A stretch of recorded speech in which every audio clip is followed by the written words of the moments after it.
finit avec Sanofi. Alors pour le Big Pharma français, on a vu une augmentation du dividende, mais justifiée par une hausse assez spectaculaire du résultat net.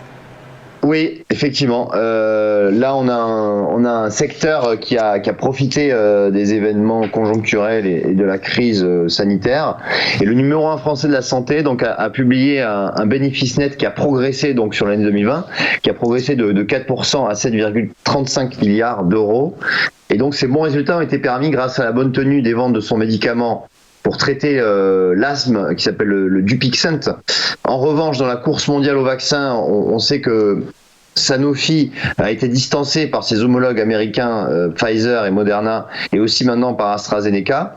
En plus, les résultats d'une étude intermédiaire donc sur le vaccin contre le Covid a montré une réponse immunitaire insuffisante chez les personnes âgées. Donc ce sont plutôt des mauvaises nouvelles pour Sanofi.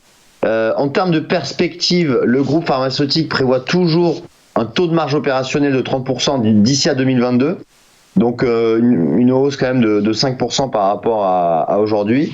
Néanmoins, on voit que en bourse, le titre a vraiment du mal. D'ailleurs, le titre est sur des niveaux du mois de mars de 2020. Donc on est vraiment sur des niveaux assez faibles, assez bas en bourse pour Sanofi, et qui est vraiment distancé par ses homologues américains et britanniques. Et par conséquent, vraiment de la faiblesse sur le titre Sanofi qui pourrait se poursuivre dans les prochains mois.